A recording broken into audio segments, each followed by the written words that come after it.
കർത്താവിന് മഹത്വം. ഇന്ന് നാം ഒരു പുതിയ സബ്ജക്റ്റിലേക്ക് പ്രവേശിക്കുകയാണ്. വിശ്വാസത്തിനുള്ള നീതീകരണം നാം പഠിച്ചു കഴിഞ്ഞു. കൃപയാലുള്ള വിശുദ്ധീകരണവും നാം മനസ്സിലാക്കി. വീണ്ടും രക്ഷയുടെ പൂർത്തീകരണമായ മഹത്വീകരണം അല്ലെങ്കിൽ ഗ്ലോറിഫിക്കേഷൻ, നാം അതിനെ തേജസ്കരണം എന്ന് പറയും. എന്താണ് രക്ഷയുടെ പൂർണ്ണത? മഹത്വീകരണം എന്ന ആശയം പുതിയ നിയമത്തിൽ വ്യക്തമാക്കുമ്പോൾ രക്ഷയുടെ ഏറ്റവും അവസാനത്തെ പടിയായ ഭാവികാല രക്ഷ അല്ലെങ്കിൽ വെളിപ്പെടാനുള്ള തേജസ്, നാം ഇനിയും പ്രാപിക്കാനുള്ള പുത്രത്വം, ഈ വിധ വിഷയങ്ങൾ നാം പഠിക്കേണ്ടിയിരിക്കുന്നു. ദൈവത്തിന് അതിന് പറയുന്നു, അവനെ കൈക്കൊണ്ട് അവന്റെ നാമത്തിൽ വിശ്വസിക്കുന്ന ഏവർക്കും ദൈവ മക്കളാകുവാനുള്ള അധികാരം ലഭിച്ചു. അങ്ങനെ യേശുവിൽ വിശ്വസിച്ച് ക്രിസ്തുയേശുവിൽ ഇന്നായിരിക്കുന്ന ഒരു വിശ്വാസിയെ സംബന്ധിച്ചിടത്തോളം അവൻ പുത്രനാണ്, പുത്രിയാണ്. റോമാലേഖനത്തിൽ നാം പഠിച്ചത്, നിങ്ങൾ പിന്നെയും ഭയപ്പെടേണ്ടതിന് ദാസ്യത്തിന്റെ ആത്മാവിനെയല്ല, അബ്ബാ പിതാവേ എന്ന് വിളിക്കുന്ന പുത്രത്വത്തിന്റെ ആത്മാവ്, സ്വപുത്രന്റെ ആത്മാവ്, പുത്രത്വത്തിന്റെ പദവി യേശു ക്രിസ്തുവിൽ കൂടി നിങ്ങൾക്ക് ലഭിച്ചിരിക്കുന്നു. ഗലാത്യലേഖനത്തിൽ നാം വായിക്കുമ്പോൾ ഇനി നാം പുത്രത്വം പ്രാപിക്കേണ്ടിയിരിക്കുന്നു. അത് സംഭവിക്കുന്നത് കർത്താവിന്റെ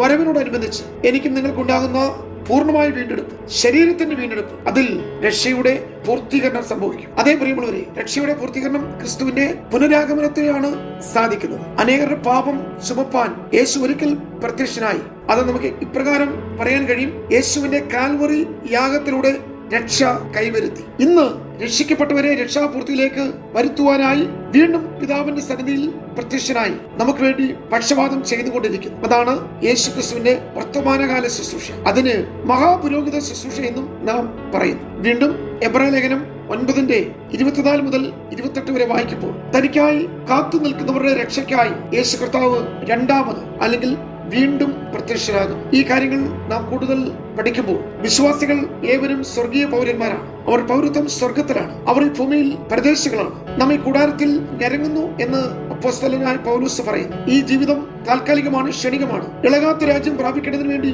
നാം ആശയോടെ, പ്രതീക്ഷയോടെ, പ്രത്യാശയോടെ കാത്തിരിക്കുന്നവരാണ്. ആയതിനാൽ പാപവും രോഗവും മരണവുമുള്ള ഈ ഭൗമ ശരീരം മാറി നാം പിൻശരീരം പ്രാപിക്കണം. ഫിലിപ്പിയ ലേഖനം 1:20-21 വാക്യങ്ങളിൽ ഇപ്രകാരം വായിക്കുന്നു, നമ്മുടെ പൗരത്വമോ സ്വർഗത്തിലാകുന്നു. അവിടെ നിന്ന് കർത്താവായി യേശു ക്രിസ്തു രക്ഷിതാവായി വരുമെന്ന് നാം കാത്തിരിക്കുന്നു. അവൻ സകലവും തനിക്ക് കീഴ്പ്പെടുത്തുവാൻ കഴിയുന്ന തന്റെ വ്യാപാര ശക്തി കൊണ്ട് നമ്മുടെ താഴ്ചയുള്ള ശരീരത്തെ തന്റെ മഹത്വമുള്ള ശരീരത്തോട് അനുരൂപമായി രൂപാന്തരപ്പെടുത്തും. പ്രിയരെ, നാം ഈ വാക്യങ്ങൾ വിചിന്തനം ചെയ്യുമ്പോൾ കർത്താവിനുള്ള നമ്മുടെ വിശ്വാസവും പ്രത്യാശയും സ്നേഹവും വർദ്ധിക്കും. കാരണം നാം ഈ ഭൂമിയിൽ അനുഭവിക്കുന്ന വേദനകളും യാതനകളും, നാം കടന്നു പോകുന്ന ജീവിത സാഹചര്യങ്ങളിൽ നിന്ന് നമുക്ക് വേണ്ടി കർത്താവ് ഒരുക്കുന്ന സ്വർഗീയമായ ഒരു പാർപ്പിടത്തിലേക്ക്, അത്യന്തം അനവധി നിത്യ തേജസ്സിലേക്ക്, അനേക പുത്രന്മാരെ തേജസ്സിലേക്ക് നയിക്കുന്ന, നാം തേജസ്സിന്മേൽ തേജസ് പ്രാപിക്കുന്ന ഒരു ദിവസം നമുക്കുണ്ട്. ഉൽപ്പത്തി പുസ്തകത്തിൽ എല്ലാം നഷ്ടപ്പെട്ട, തേജസ് ഇല്ലാതായി തീർന്ന ആദിമ മനുഷ്യന്റെ വീഴ്ചയുടെ, പരാജയത്തിന്റെ ചരിത്രം പറഞ്ഞുകൊണ്ട് വേദപുസ്തകം തുടങ്ങിയെങ്കിൽ പുതിയ നിയമത്തിലേക്ക് വരുമ്പോൾ നാം വീണ്ടും കാണുന്നത് ഏകജാതനായവന്റെ തേജസ്. ആ തേജസ് ഞങ്ങൾ കണ്ടു എന്ന് അപ്പോസ്തലന്മാർ സാക്ഷീകരിക്കുന്നു. എന്നാൽ ലേഖനങ്ങളിൽ ഏകജാതനായ ക്രിസ്തുവിന്റെ തേജസ്സിനേക്കാൾ അപ്പുറമായി നമ്മിൽ വെളിപ്പെടാനുള്ള തേജസ് എന്ന പദം അപ്പോസ്തലൻ വെളിപ്പെടുത്തും. അതെ, ഒരു വലിയ തേജസ്സിൽ അല്ലെങ്കിൽ തേജസ്സിന്റെ പങ്കാളിയായി ഞാനും നിങ്ങളും മാറും. ആ സുദിനത്തെയാണ് നാം കാത്തിരിക്കുന്നത്. പാപത്തിന്റെ സർവ്വശാപങ്ങളെയും ഇല്ലാതാക്കുന്നതാണ് രക്ഷ എന്നുള്ളത്. മനുഷ്യന്റെ സ്വർഗീയ തേജസ് നഷ്ടപ്പെട്ടത് ആദാമിന്റെ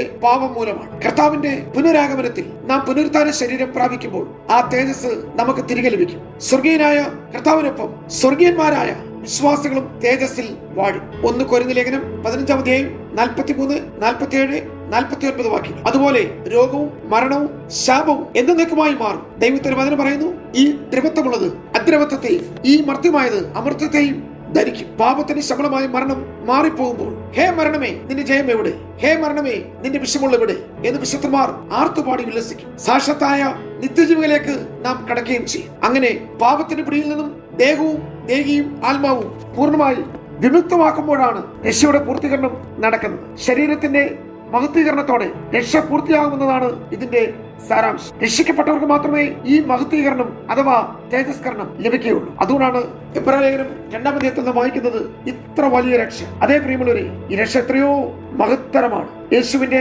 കാൽവറി യാഗത്തിലുള്ള വിശ്വാസത്താൽ നമ്മിൽ ആത്മാവിന്റെ മഹത്വീകരണം നടന്നു കഴിഞ്ഞു. ഇപ്പോൾ നാം ഓരോരുത്തരും പരിശുദ്ധാത്മ ശക്തിയാൽ തേജസ്സിന്മേൽ തേജസ് പ്രാപിച്ച് അനുദിനം വിശുദ്ധീകരണം പ്രാപിച്ച് രൂപാന്തരപ്പെട്ടുകൊണ്ട് ദേഹിയുടെ മഹത്വീകരണം പ്രാപിച്ചുകൊണ്ടേയിരിക്കുന്നു. ഒടുവിലായി കർത്താവിന്റെ വരവിൽ ശരീരത്തിന്റെ വീണ്ടെടുപ്പും നടക്കും. അപ്പോൾ നാം മഹത്വ ശരീരം പ്രാപിക്കും. ആ വീണ്ടെടുപ്പ് നാളിനായി നാം എല്ലാവരും ആശയോടെ കാത്തിരിക്കുന്നു. ദൈവം നമ്മെ സഹായിക്കട്ടെ.